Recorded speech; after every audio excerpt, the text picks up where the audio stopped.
manuscripts, and you want to know which manuscripts are most like other manuscripts. You compare them all with one another.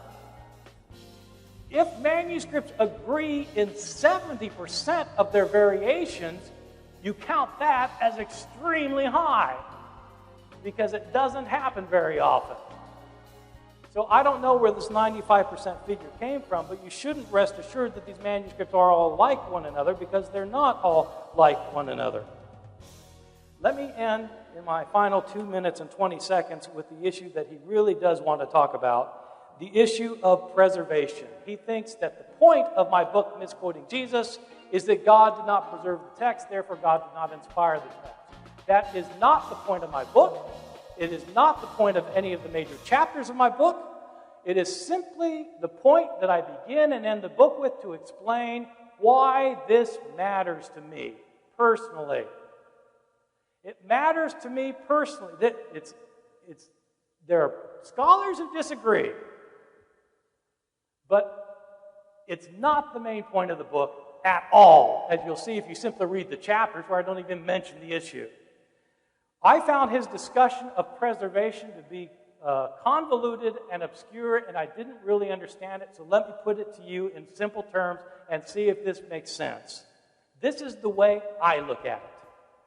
If God did inspire the words of the Bible to make sure that the human authors wrote what he wanted to be written, that's the doctrine of inspiration, why did he not preserve the words of the Bible?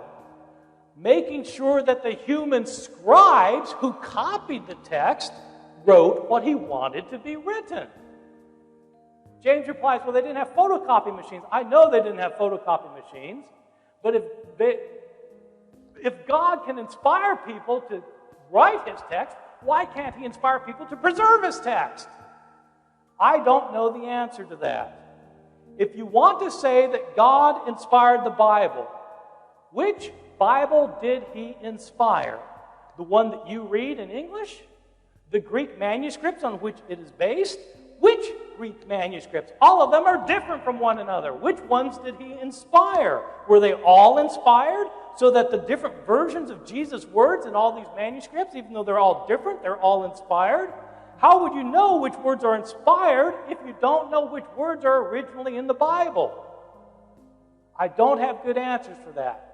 These are the reasons I gave up my view of inspiration, but it's not the point of misquoting Jesus, and it's not really the subject of this debate. The debate is, does the Bible misquote Jesus? And I'm afraid the answer is yes.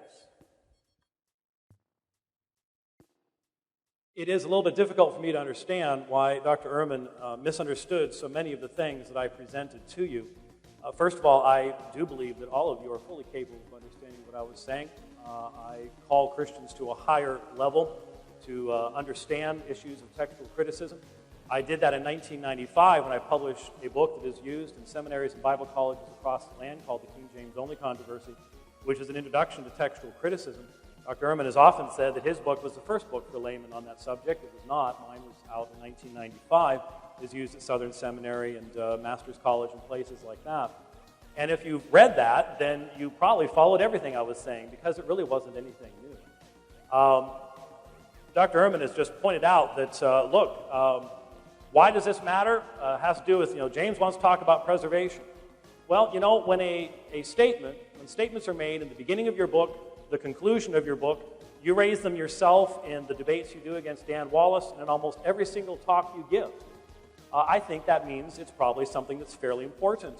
And when the people out in the world, like Christopher Hitchens and Richard Dawkins and all my Muslim apologist friends, grab onto those words and assume that you are giving a scholarly conclusion, yeah, I think that's something worth debating. If I put something in the conclusion of my book and people take that and run with it, I think I'm responsible for that. And so I think it is something that we should be examining this evening. Now, it's interesting, those of you who are here this afternoon noticed that some of the verses that Dr. Ehrman noted were the very verses that we looked at. Mark 1:41, Luke chapter 22. We talked about Hebrews 2:9 and others that he raised. Evidently, he doesn't understand what it is I just tried to assert to you. He says, how does James know that he has the original? Once again, I honestly do believe I'm not telling you anything that is unusual for believing textual critics to have said for a long period of time, we believe that the originals exist in the manuscript tradition, not a single manuscript, but in the manuscript tradition. So that when we look at Mark 1:41 and we look at the evidence that is the difference between Jesus with compassion reaching forth his hand or with anger reaching forth his hand, spontaneous versus orgastheis, we can look at the manuscript evidence, and one of those two is the original. That's the point. The idea that we have to have absolute unanimity of opinion has never been held by anybody as a basis for believing God has preserved his word. Yet that is the standard that Dr. Ehrman presents. And no work of antiquity can ever meet that. That's why I keep saying that the only way then that you could have a handwritten communication would in essence be that if a scribe's about to misspell a word or about to make an edit, all of a sudden he bursts into flames.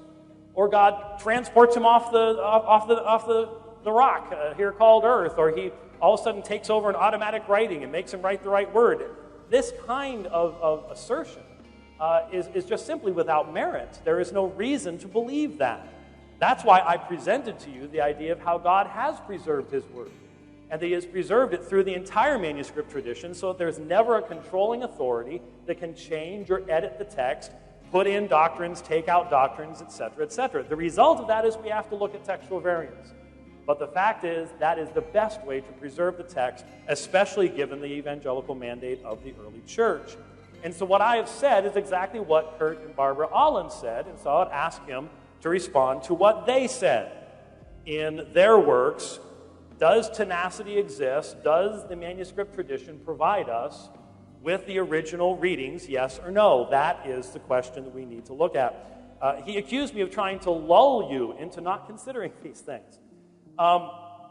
Obviously, if you were to pick up the books I've written on this subject and see that I have addressed these textual variants, that I talked to everybody about John 7:53 through 8:11, the longer ending of Mark, and these textual variants, went into much more depth in my book on these subjects, then you would know I'm not trying to lull anyone. I've been beating this drum for a long time. We need to know about the history of the New Testament.